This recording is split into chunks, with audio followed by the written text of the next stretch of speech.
But you have to examine it for yourself. You can't believe what Gangaji and I say. You can't believe what you read. Examine for yourself. Is this making me happy? Is this bringing me fulfillment? If it is, keep going. If it isn't, stop. Find what's real.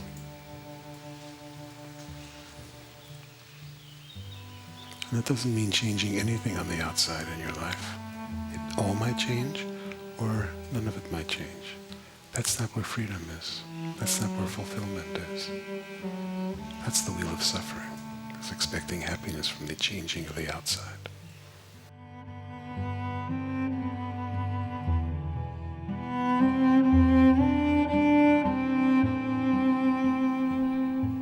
It's good to see you here. For years, people have asked Eli and me to give a retreat about relationships. And somehow it just was never right. Maybe it was the way it was asked or what it was wanted from it, or we weren't ready. But it suddenly became clear to us that, of course, relationship, because really, relationship is, all form is in relationship. Even a hermit in a cave is in relationship with the cave itself, or the breath, or the food, everything. Even these chairs are in relationship, all form. So in that sense, relationship is the world. And of course we didn't want to stress or talk about the world because that's a preoccupation of human form. Because really we're interested in when the relationship collapses, what's left. When there's no, every relationship is me and it. Every relationship has a me, a subject and an object. And we're interested in what happens when those collapse together. And so then, how is relationship in service of either keeping you separate or giving you a mirror to the truth? And so that's really... Yeah. So it's not just couple relationship, of course, we're talking about. We're talking about your relationship to the planet, your relationship to other, me and other, whatever form that may be. And I know it's not just couples in here, although usually that's what relationship groups are about, but that's not this one. And for me, in a real sense, is how is it possible to live in form, as form, in relationship, in the recognition of what is before relationship and after relationship, to live freely, in other words, to not be bound by relationship, even though we may be committed to relationship or forced to relationship in terms of needing food. Our bodies need food, so we're in relationship with food gathering. Our bodies need shelter, so we're in relationship with protection. So that's the way it is on our planet for form. And how is it we are conscious of that and yet also conscious of what is free of that? How do we be committed to each other, to the earth, to form, and yet be free, so that commitment is not bondage? And that's an exploration. It's really an exploration we will all take together. We don't have a set of ideals that you will walk away with, that you will now know how to be in form. It's an exploration. And we rely on you for that exploration. Other teachers and others. We rely on each other. So really Gangaji's been presenting maybe two different sides of this, and one side is skillful means. Skillful means, how do we get by in the world? How do we cultivate wisdom? How do we have healthy relationships? That's all skillful means, and it's essential for a quality of life. And on the other, how is relationship itself the doorway or the mirror or the initiation where we have to face ourselves, where we have to face the worst aspects of ourselves, We have to face what's wrong, what's bad, what we reject. And that's where relationship serves us as well. Skillful means, how do we deal with it? And then, how is it in our face? Because whenever in form any animals live in a confined space, there are going to be issues. There are going to be dominance issues. There are going to be judgment. There's going to be opinions. There are going to be different views of the world that have to be reconciled. So really the question is, what is this relationship? What are you expecting to get from it? Why are you in it in the first place? What is it supposed to do for you? And what if it's gone?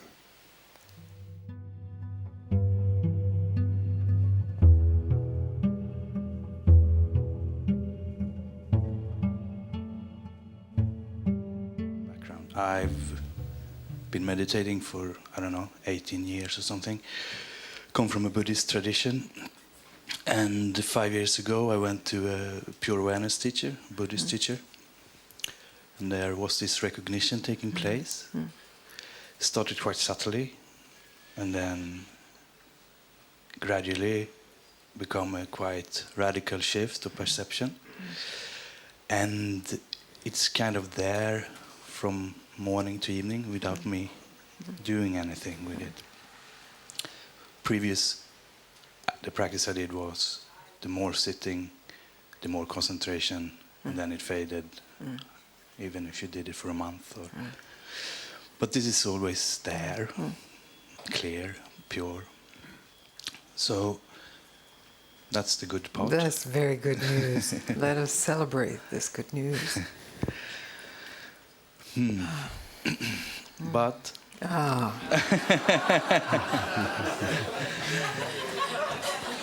the other side of the coin, which creates the confusion, is 1 year after this had happened, I had an international breakthrough as an artist, which I worked really hard for, and then it suddenly happened. So I was exhibiting all over the world, but got this burnout, serious burnout. Do you call it ME in English? Yeah. Burnout's good. Burnout, yes. Which has been so difficult, draining all the energy, totally incapable. Now I'm better, much better, but still suffering from it. And these processes has gone on simultaneously for the last 3.5 years. So in a couple of hours I could go from this clear perceiving to total mess. Needed to rest maybe the whole next day and so on. And I don't know how to handle it. It's like one foot is clearly there, and then there's old habit wanted to keep me in prison. So what do you really want with all your heart? If you only get one thing that you can say, I want this with everything. I want to be totally free with my whole being, whole being. It's beautiful. And now you taught us how you turn away from that. Sorry? You taught us just now how you turned away from that. Can you tell me that? I don't. Yeah. By being what you call being an artist. Yeah. The habit. The habit of being an artist in a certain way. The habit of being an artist in a certain way. Yes, that produced success for you. Yes. It produced success. It worked on one level. Yes. And it's destroying you on another level. Destroying me on another level. Yeah. So it's a paradox. Should it be like that? It's not a paradox. It's not a paradox. It's very clear. Yeah, okay. So I need That's to why be... we ask you what you really wanted. Certainly you want the fame and the recognition and the art it must have started being very fun and fulfilling, but something has gone off. Yeah. It's become a job. It's become a job. Yeah. You have to quit. I do. Don't you? Didn't you say that? Yeah. I don't love mean it quit also. your art, but you quit your art as the job, the way you have been doing. The habit, you said, this habit. Yeah. You have to quit these habits. That's what chokes us. Yeah. So I need to become a hermit, or no? No, you need to be true to what you want with all your heart. You Yeah. give it everything. I actually have wished I wouldn't be so interested in art, and the periods where I'm not, it feels quite good actually. Interesting. But when I get into the situation, the passion, Yes. oh, I get this great idea. Some people say that about sex.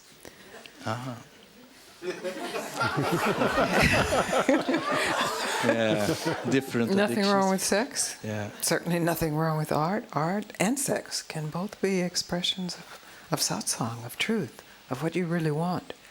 But what you really want, this freedom, total, complete, has to be primary. yeah, It makes the rules. It does the art, if there is to be art. yeah. That's the shift. That's a surrender, So the addiction is what's still clinging on, is it? isn't it? It It's is. not a paradox, though. We call it a paradox. Okay. It's my grasp around it, is it? Like I don't want to go really, totally. That's right. That's right. Oh, It's like the alcoholic who says, it's a paradox. I don't get it. I keep drinking and I don't understand why. yeah, that's how it sounds. Because I want to be sober, but I I keep want to be drinking. sober, but it's a paradox because I keep drinking and it doesn't work. I'm starting to get the point here.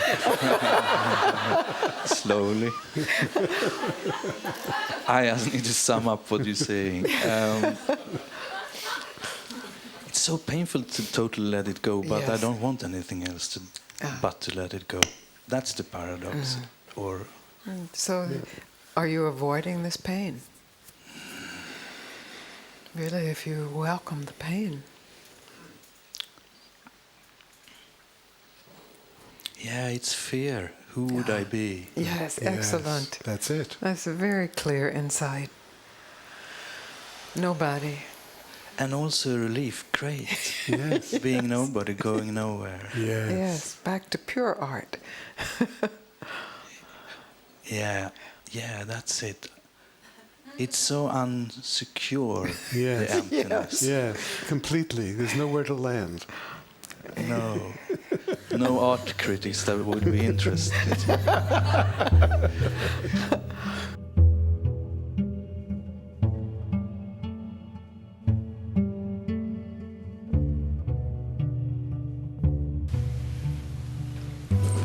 As mammals, we're three-brain beings. We have an emotional brain, our limbic brain, where we form emotional attachments. It's so that we will not eat our babies, so that mothers will actually feed their own life force to the babies. Give the baby your milk. That takes an enormous altruism. It takes this bonding. Before we had a limbic brain, when we were still reptiles, we ate our babies. Reptiles eat their babies. But we have this bonding. And so this emotional bonding that keeps us to give our life to raise our children. That's an enormous sacrifice. And then to give our life to take care of our families, an enormous sacrifice. And that's all from the limbic bonding. And so one of these limbic bonds are broken through death or disease or through leaving, or one person or another leaving. There's pain. There's actual deep pain of the breaking of this limbic bond.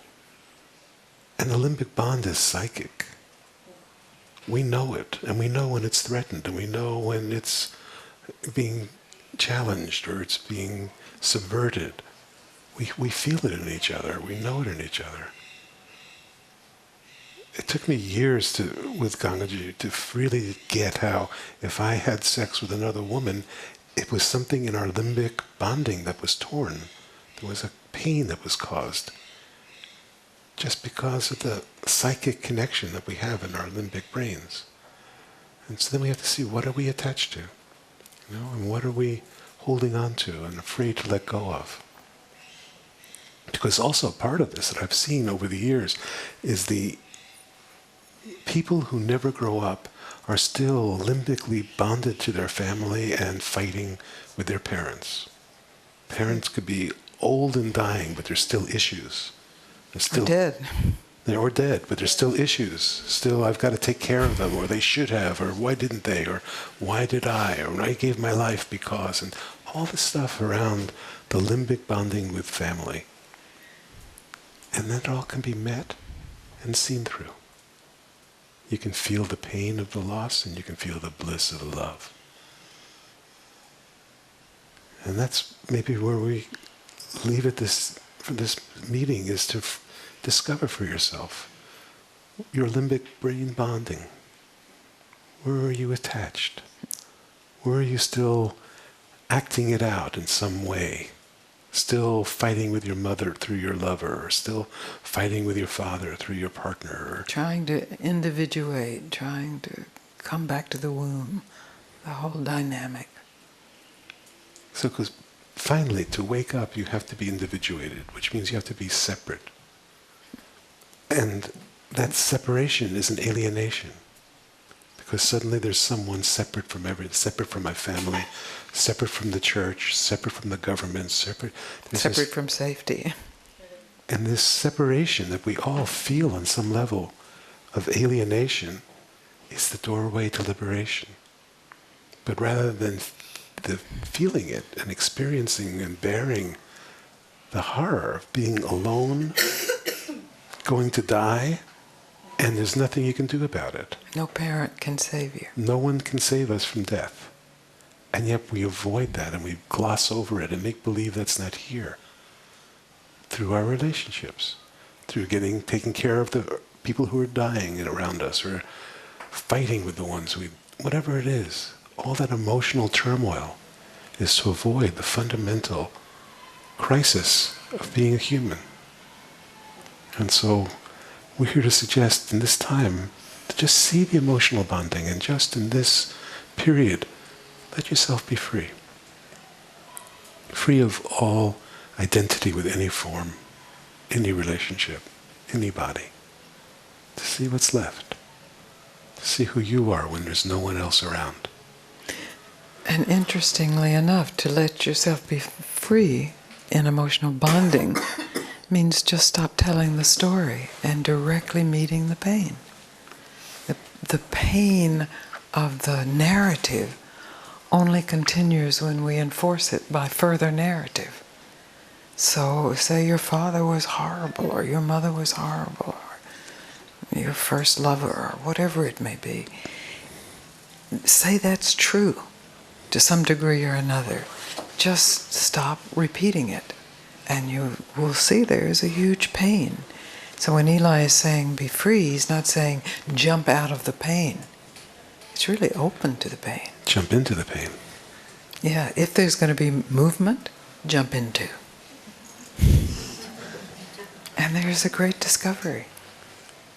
Because pain, despair, hopelessness, all of that is limited. It's limited. It seems, when you're in despair, it seems endless. When you're in hopelessness, it seems like there's no bottom. But if you're willing to meet it, it has a bottom. It's limited. And you can fall through it and find what's deeper. That's the way home. So, I literally fell on the floor. I fell on my head, and the blood was coming out. And the survival, this survival reaction was there. I was so aware. I said, call the ambulance, call the ambulance. I was even more aware than the others, because Harald, my love, was in shock as well. But at the same time, as he was looking into my eyes, because he was just sitting on the floor, there was just peace. And it didn't matter. It didn't even matter, because these fears in just seconds went through my mind. The first one was that poor Harald. Oh, he's in a shock now. I would like to save him, but I couldn't really move. The second was, oh, my mom in Hungary. Oh, who's going to look after her? This was also a second. And then I cannot even say that I surrendered this, but this has got me such peace, and I didn't even care, because the next fear was that what if really something happened to my brain? And then I thought, that doesn't matter either if I lose my consciousness. I mean, this consciousness, this mind, because I got, I am. Yes, yes, yes. Yes, and then of course, then the ambulance came, and in the hospital, then came the body reaction, the shaking came after the shock, and they took care of me, and then they let me go after 1 hour, but I said to her, let us just be here for 5 minutes or so. It was just, so much peace, and you were there. This is such grace, really, and life can end in a second, and these fears, especially the sex fixation, the survival fear, was always there with me. Even when I had my big insights or I realized myself, this kept going on. Yes. But now, what I'm facing, and I'm so grateful for Amsterdam, really, this dangerous Amsterdam. because I can feel that any moment something can fall on me, really. or someone can come into me. And it really brings me, it stops me all the time. And so much love.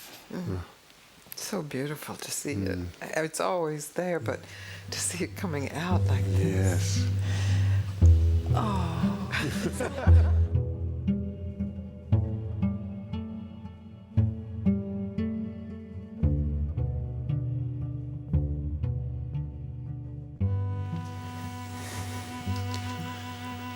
There's a difference between stupid and ignorant.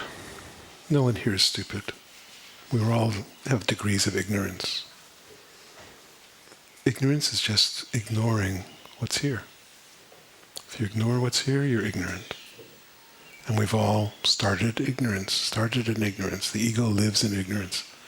It ignores the impending death, it ignores the despair, it ignores the hopelessness of the situation by being active. And we get run by our drives. And if our drive is survival, and it is best for me to take care of you so that I survive, it seems like I'm taking care of you, but I'm not. I'm taking care of my survival. If my drive is social, so that I will survive because of my social relationships, it seems like I'm taking care of my family.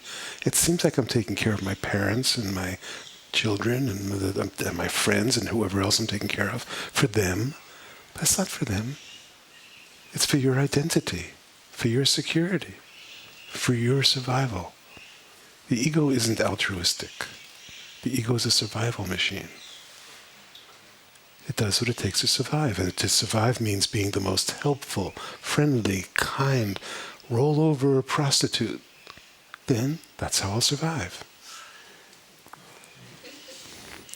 So we all have prostituted ourselves in different degrees, in different ways over this lifetime. Selling out for money, selling out for comfort, selling out for success, selling out for ambition, selling out for whatever. That's how we've learned to survive. That's the survival machine. Nothing wrong with it.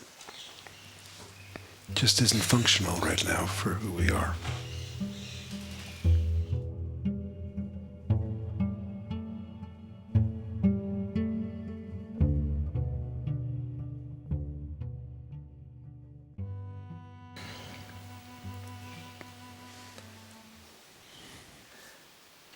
I think I'm really afraid to jump or to open, and I trick myself all the time into not doing it. I don't know how to get out of the trick. I mean, Well, by telling the truth as you are. So, now you see you're betraying yourself, you're tricking yourself yeah, because of fear. So you're serving fear, you're a servant of fear, yeah. and you don't know how to get free. Be willing to die. Then fear can't hold you.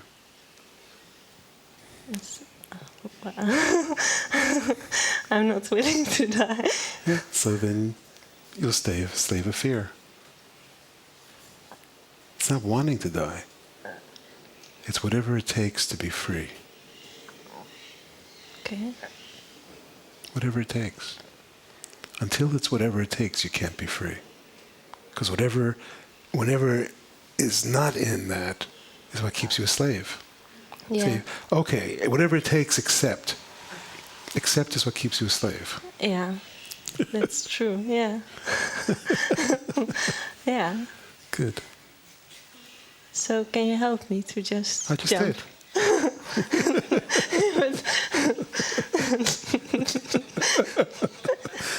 Okay, I'm willing to die now. Can Beautiful. I now die then?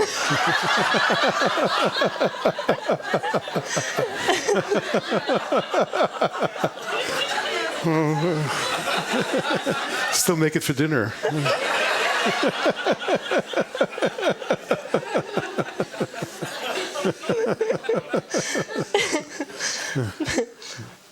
If you're willing to die, you give yourself once and for all. Yeah. You don't ask again, am I willing to die? You don't say, am I still willing to die? Okay, well, it's the morning. Am I still willing to die? I don't know. It's once for all, final, whatever it takes. Then it's finished, and the discussion is over. Then it's not your business. Then it's not, okay, how's it going to happen? Is it happening now? Will you do it for me? How am I going to get it? That's over. Yeah. It's okay. I'm willing for whatever it takes. Then it's out of your hands. It's out of your control. Never was in your control, but now you've given up your control to say whatever it takes. Okay. Then And so the next time it will just happen. I mean, the next chance or... something, yes, grace will come and get you. Okay. Okay, I will die. I will die. I'm willing. Okay. Is this enough? Yes. Yes, Yeah? yes. Okay. Whatever it takes.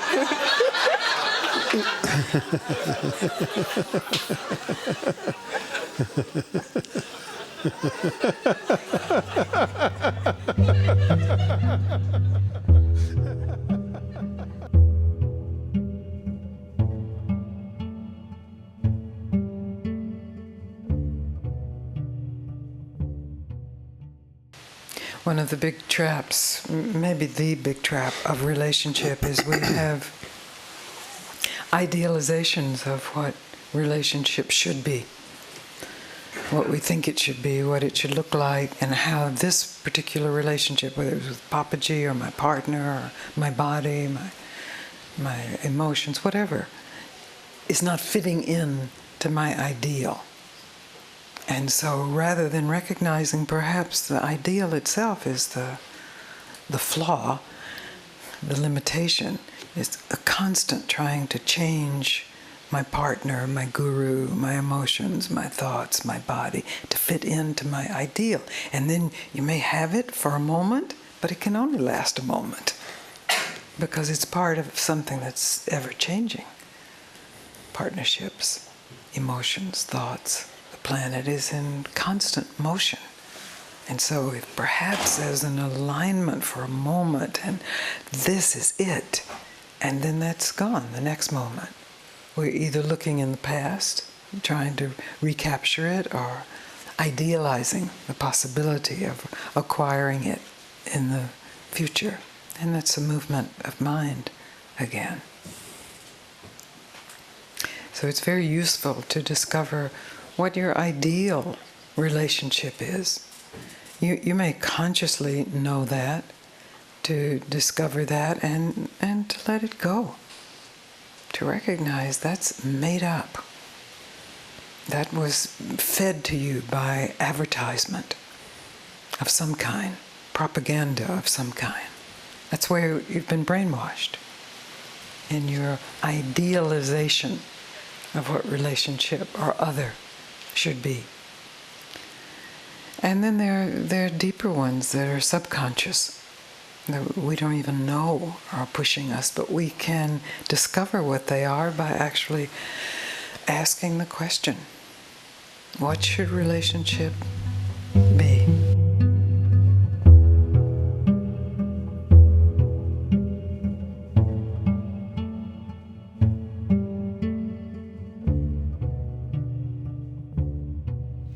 My daughter is suffering, and that makes me suffer. She's sick. She's sick. She has anorexia. I know. What is the word? Anorexia. Yes. So, in other words, before you had a daughter, you were never suffering. yes, of course I was. So maybe it's not your daughter. Pardon me? So maybe it's not your daughter. Could be. Maybe you've been suffering before, during, and after having your daughter. I sure have. Yes. Yes. So then focusing it on your daughter misses the point. Yes, of course there's pain from your daughter's suffering, but that's different from suffering. Pain is pain. Suffering is the story you tell yourself. I hear what you're saying. And I think I understand. And I think I understand what you're saying. Yes, you do.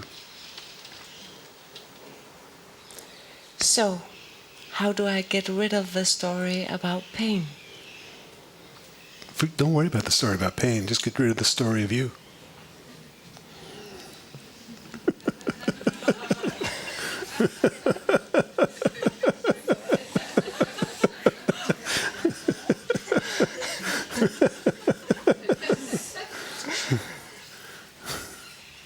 Okay. Yes. I'm willing to die too. Beautiful. So, if in this moment there is no past and no future, then there's no story. All stories are past and future. So at this moment, no past, no future. It never happened. It never will happen. What's here? Present? What?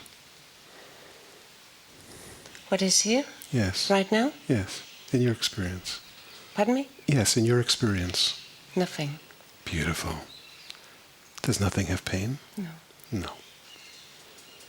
Nothing have suffering? No. No. Nothing have a story? No stories? No stories. Beautiful. This is who you are. So now, give rise to the next thought. Yes, but what about? And notice what happens. Please say that again. Give rise to the next thought. Yes, but what about? But there is actually no but. Beautiful.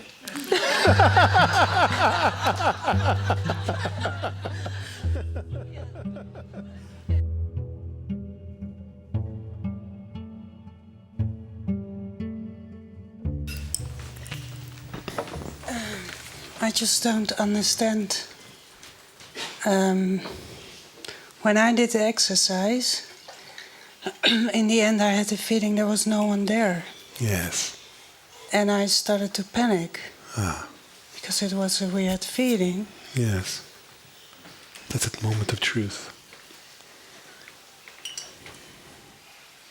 You saw behind the veil.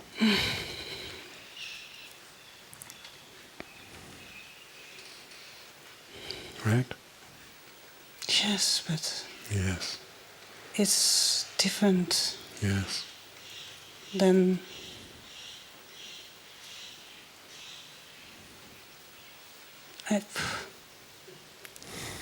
Yes. It's much, much different than anything the mind can imagine. And even while doing the exercise, I was really aware of that I was picking things from the past. Yes. I had to put effort in Yes. making it it's not making it up because it's part of my history, but it felt like, Yes. well, it's not there. Yes. And it's making it up in the extent that you're giving it your life, you're giving it your consciousness, you're breathing it into life, this ghost from the past. That's right. It's not really there. But I don't understand it. So, Don't understand what? when you just said there's no one there. That was your experience. You didn't need Yes. So is it my mind trying to catch that experience now? Yes. What's going on? Yes. The mind can't understand it. No. You can only surrender to the mystery of it. So when the mind surrenders to the mystery of it, it stops trying to understand it, and it opens in wonder. And then everything is revealed. So, can I be curious? Yes, be Is that very okay? Sure. Be curious. Because I have so many questions. Yes. And then I think, I shouldn't have questions. No, there's no shoulds or shouldn'ts. Have Okay. questions. The question is, where will you find the answer? Well, now with you, I hope. I can't give you the answer. I can only point you to the answer that's alive in your heart. I find that very hard to accept. I don't know why. Well, check it out. Is it true? You're the one who realized that there was no one in front of you. Mm-hmm. You didn't get that from me. Mm-hmm. That was grace. Mm-hmm. And grace can't be understood by the mind. And it's well, what I find is that I really want to share it immediately. In sharing it, it becomes a concept, it becomes the past. Yes. Don't touch it. Let it unfold. There's much more. So much more. You know, it's like the blind man touching an elephant, and he feels the ear, and he thinks, oh, now I know what an elephant is. It's this big, flat, thin, soft, moving, and thinks that's elephant. But another one's feeling the leg and says, oh, this is elephant. It's solid, it's thick, it's heavy, it's deep, it's dense. And each one is feeling a different part of the elephant and having a new description. And this is so much beyond elephant. Can't be. But it does have tastes, it has flavors, it has these fragrances. It's just, I know it's a stupid question, but what keeps going on is, will I like it? If you know it's a stupid question, why even ask it? Yeah, I know.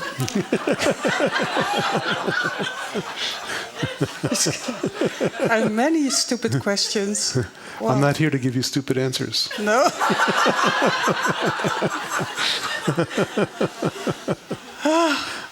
Okay. Okay. So this is the saying, yes. Yes. Yes. Okay. There's no condition. Yes, that's it. Doesn't matter if you like it or not. Who cares? Yes, much bigger than that. No conditions. Okay. Good. Thank you. Ah, beautiful.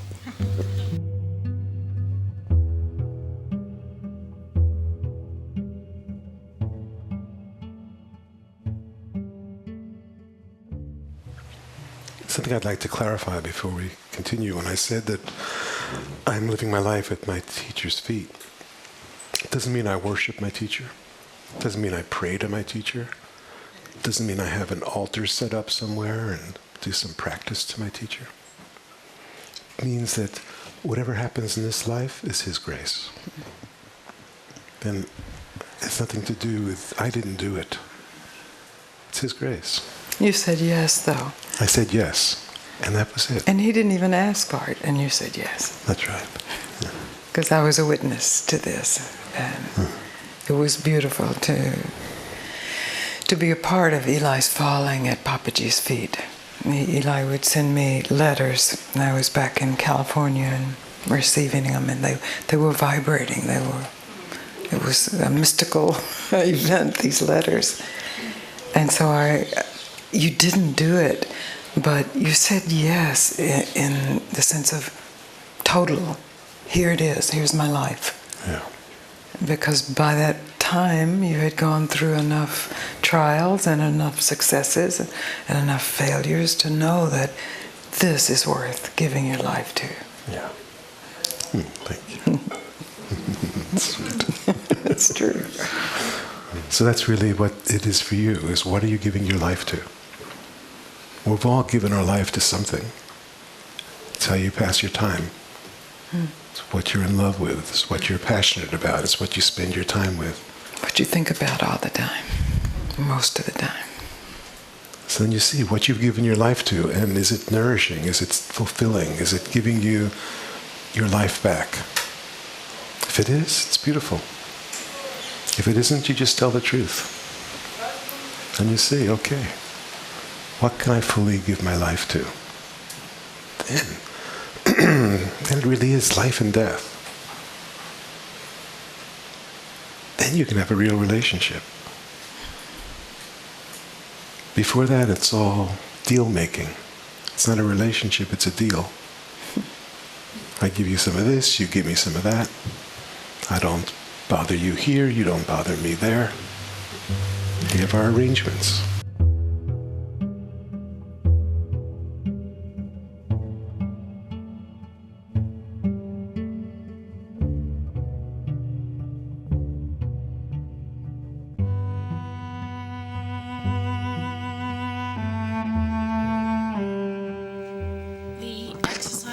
Yesterday with What Are You Afraid to Lose brought up a huge variety of things from various aspects of my life, none of which I probably wasn't fully aware of, but certainly there were things that I probably never actually said out loud. Yes. And my partner of that, I can't see her at the moment, can vouch for there was a lot of emotion and a lot of different topics. What I don't really understand is, what do I do now? So what brought you here?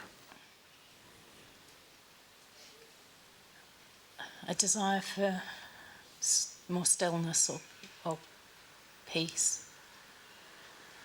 I tend to operate on a very fast hamster wheel a lot of the time, and I'm tired now.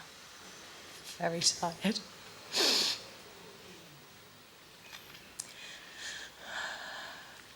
You ready to get off the wheel? Yeah. And if you got off the wheel, what would you have? Probably a lot of dizziness, first of all. Yeah, but that's here already, so. What would I have? I have no idea. But it's calling you. Something unknown is calling you to get off the wheel.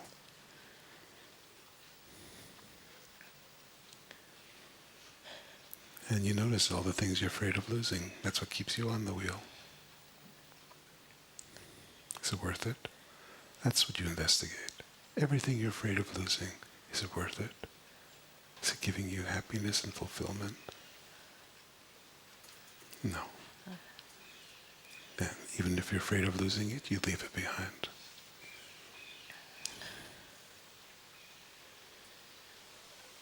So if in this moment you leave behind everything that hasn't given you happiness and fulfillment, what's left?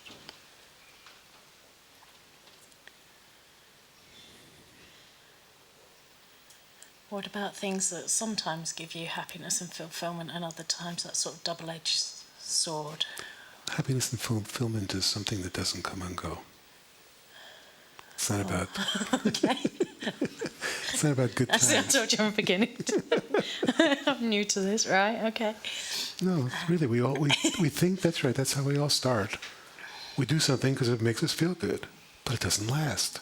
So you got to try it again. But the next time, it's not quite as good as the first time, ever. First time's really the rush.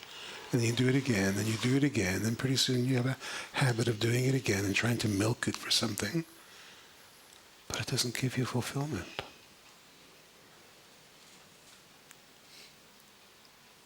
There's a possibility of lasting fulfillment, true happiness, that's not dependent on circumstances.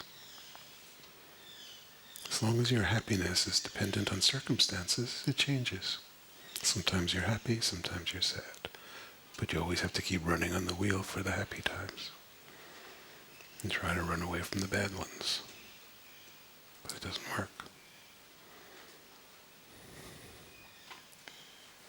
And how do you let go of some of the bad ones? And It's not about that. It's like you don't just run on the wheel with 3 legs. I have 8 most of the time. Yeah. It goes real fast. This is getting off the wheel. It's called a wheel of suffering. But you have to examine it for yourself. You can't believe what Gangaji and I say. You can't believe what you read. Examine for yourself. Is this making me happy? Is this giving me fulfillment? If it is, keep going. If it isn't, stop. Find what's real.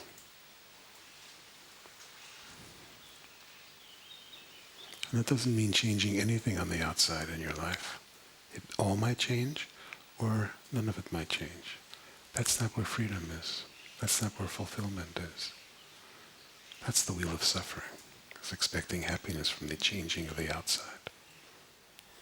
But it's the willingness to walk out on all of it.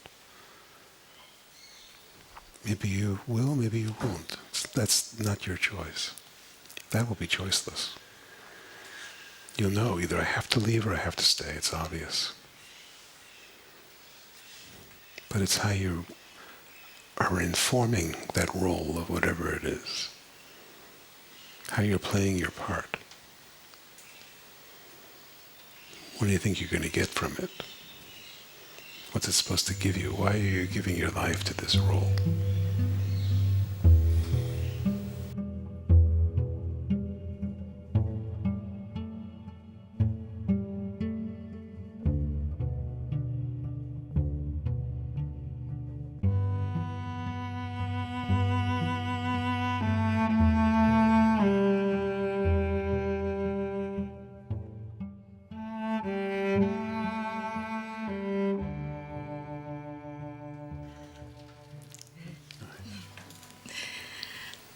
I loved what Eli said.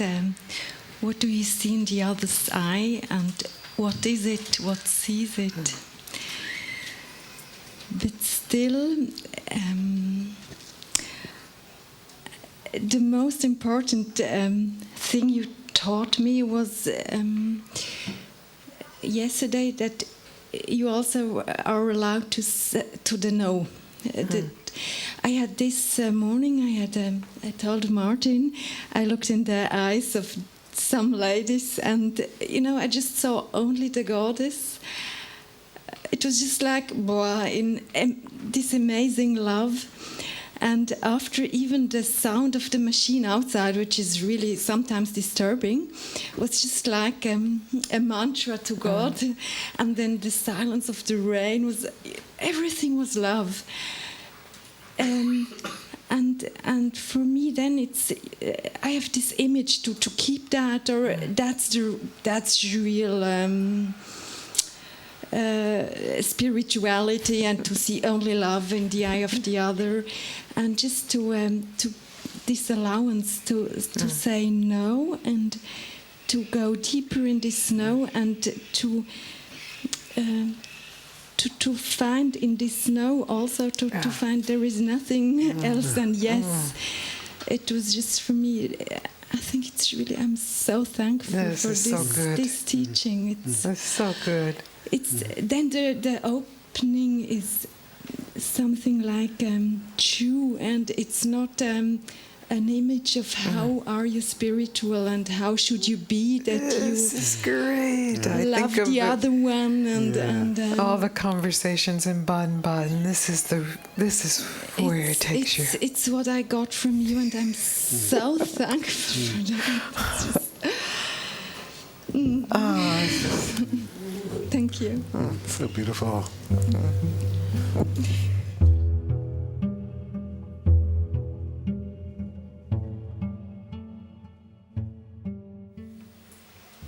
It's very useful playing the role of the teacher to appear on the stage and being able and loving, as I said yesterday, to meet you, to see you. But in terms of relationship, really you don't know anything about me. You know, I'm a kind of difficult person to relate to often. No. I thought he could verify that.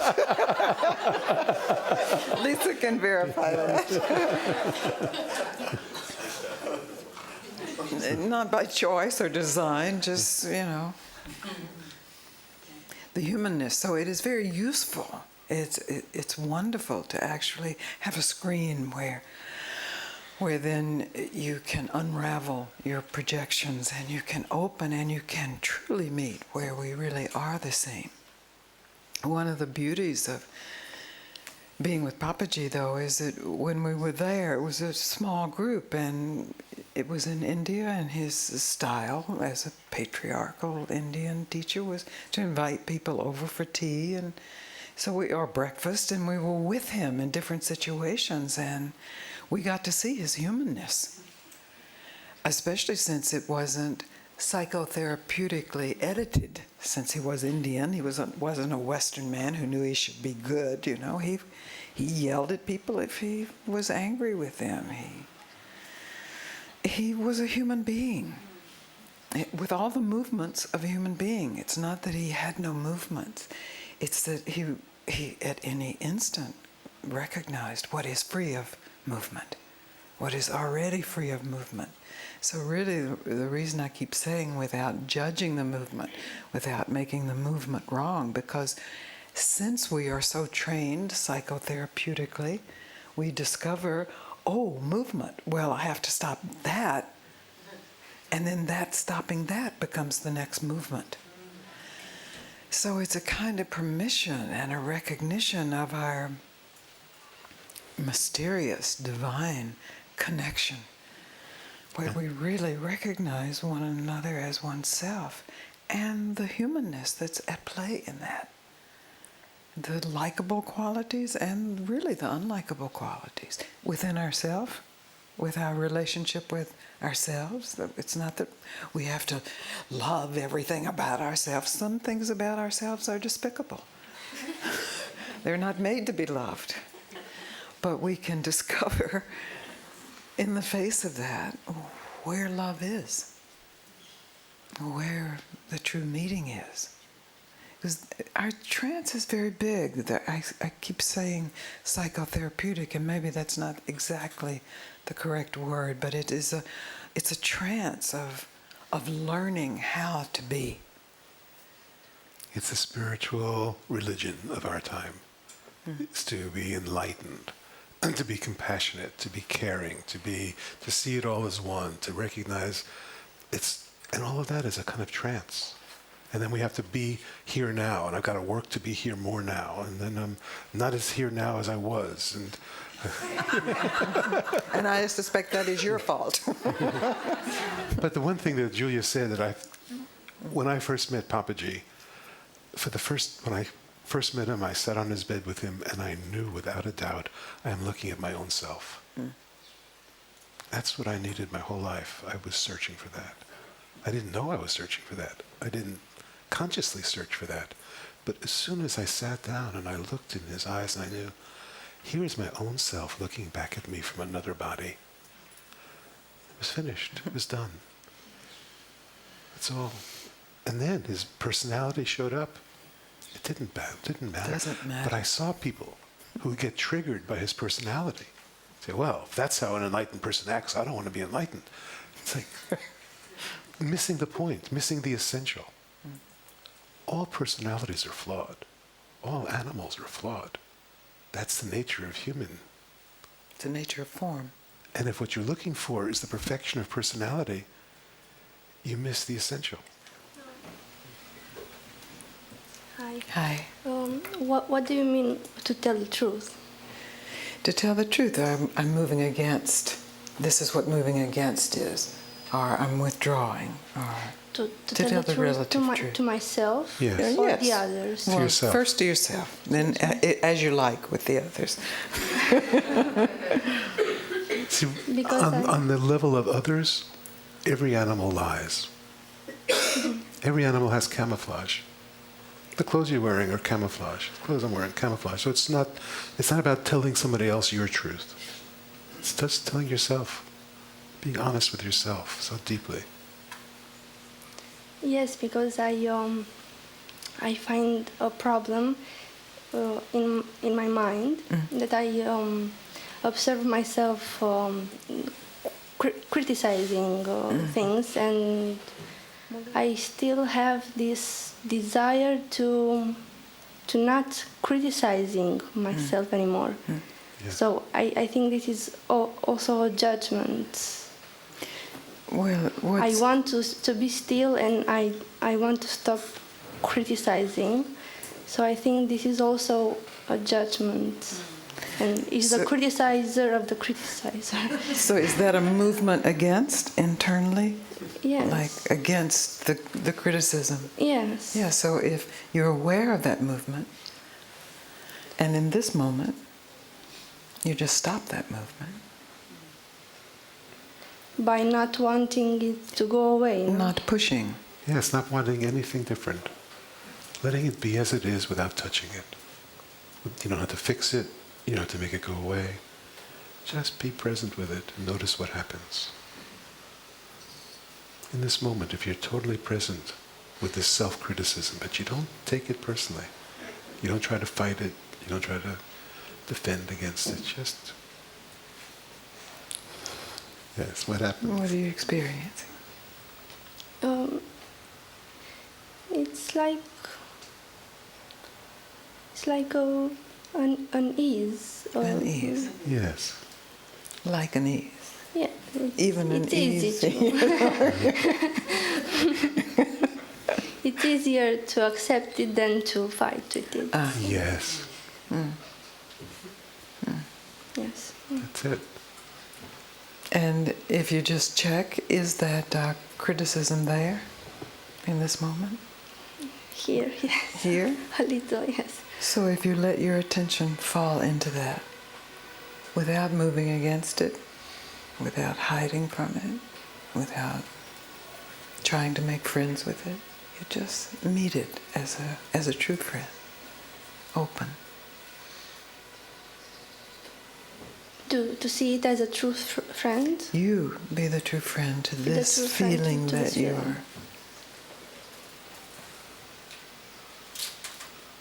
Yes, when I do this, I imagine my partner, but not necessarily her, my partner, but someone else. So I imagine myself, seeing myself as someone else, and accepting that myself. But it's because even easier. It's easier for me to accept other person than myself. I don't know.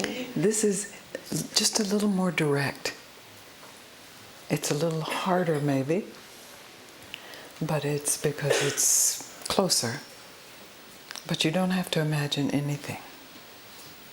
You just open. Really, to open is, for a moment, you stop imagining. You stop imagining that this feeling threatens you, that this feeling is wrong or bad, or that this feeling can help you. You just stop imagining anything about it. And in that you meet what is here, here, here.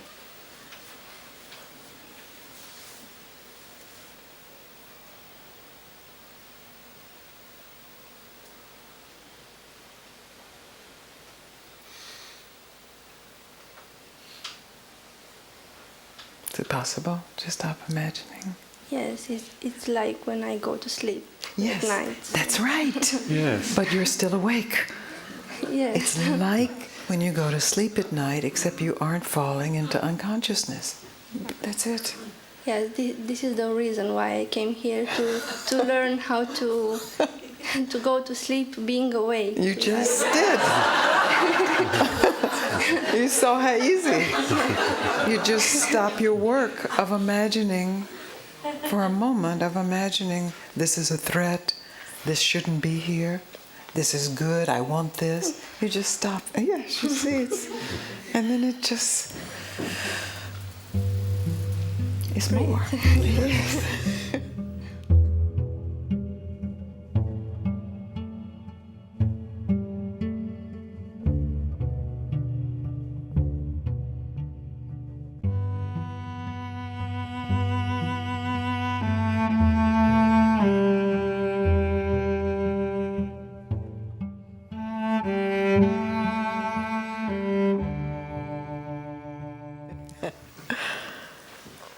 During the exercise, I noticed myself going kind of numb. Ah. And then sometimes I get confused because sometimes it can be a mix-up of experiences, maybe going numb, maybe going still, maybe a stopping of thought.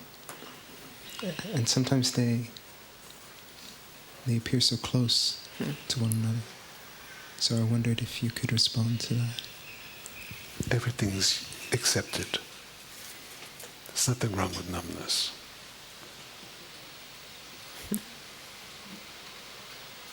It's all so close, that's right.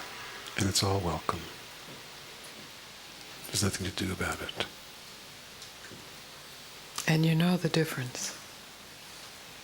You actually know the difference in the nakedness of yourself.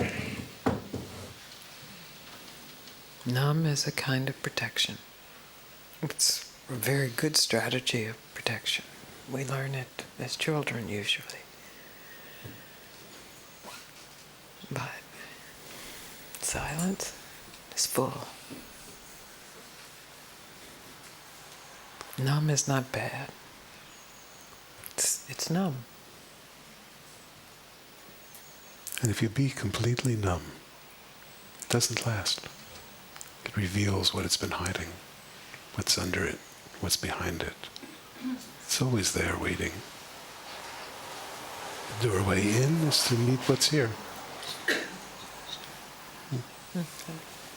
Doorway in is to be numb, so fully that numbness actually disappears. So it wasn't there to begin with.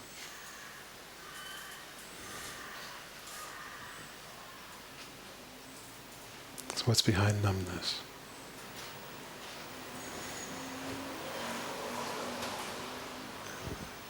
Aliveness. Yeah. Beautiful. What a surprise, huh?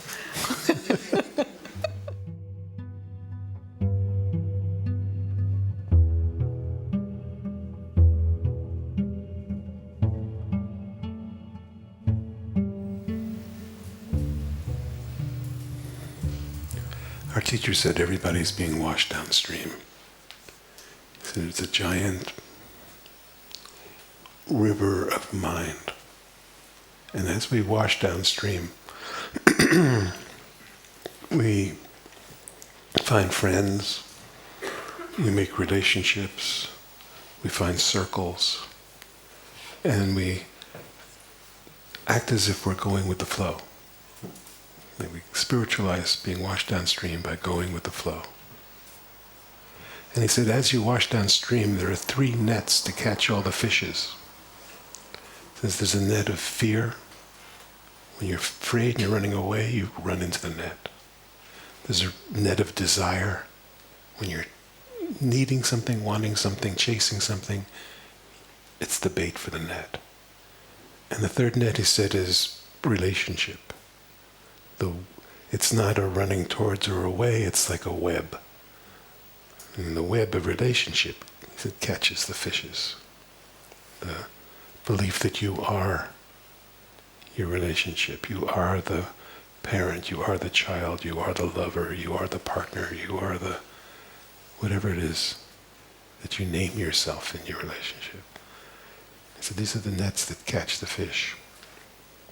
He says, but to give rise to the desire to be free is to take a stand in the middle of the stream, to not move.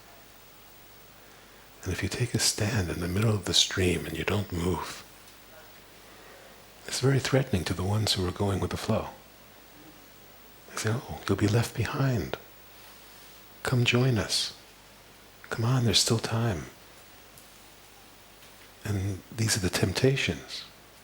If you don't move, fear will come up. Oh my God, I'm missing something. Fear will come up. Oh, I won't survive without it. Without them, how will I survive? Desire will come up. Well, I'm so lonely, I need company. Different temptations that are exactly right for your mind, since it's your own mind projection. The ones where you're the weakest, where you're most easily tempted, are the ones that will arise, since it's all from your own mind. And these are the tests. And so what Gangaji and I wanted to bring this morning is that there's 3 basic movements of mind. If you're still and not moving, everything washes by. The tendency of the mind is to move. What we call ego is the identification with movement. Movement is past and future. If you're looking backwards, you're looking forwards, you're missing what's here. So there's 3 basic movements of mind. The mind either runs away in fear, runs towards in desire, or moves against in anger. And those are basic, that's how the bodies operate basically, is we're either chasing something, running from something, or fighting with something. Or being still. And being still, none of those movements touch anything of you. The truth is always the truth, whether you're running or chasing or hiding. Emptiness doesn't change. Emptiness doesn't care. It's really mind activity. Just to say it again, it's mind activity we're speaking about when we speak of movements. And that can be thought activity, the narrative that's against or hiding from or desiring. It can also be emotional movement. It can be physical, spontaneous, instinctive movement. There's nothing wrong with the movements as just part of nature. All of nature is moving away from, toward, against. But it's when you want to be free that you want to know the source of nature itself. Without making it wrong, without being in opposition to the movements, which is just another movement. We call that the spiritual movement. We can actually be still. We can choose to be what is already here. And in that choice really arises from the recognition of the movements. It's not a choice to get still. It's a choice to recognize, how is my mind moving? How are my thoughts moving? How are my emotions moving? How is my body moving? My posture. And in that, then, you can stop that movement. You're not making stillness. You are in that moment of recognition and stopping. You are in alignment. Your thoughts are in alignment. Your emotions are in alignment. Your physical body is in alignment with what is still. And that's where true investigation is possible, true deepening, what I call true inquiry. Good. Enough's been said, really, hasn't it? Again and again and again. So beautiful. So lucky. Really. We are all so lucky to be able to meet like this. You know? In relationship. I'm so grateful Thank you, thank you. May all beings be free. Yes. Om Shanti.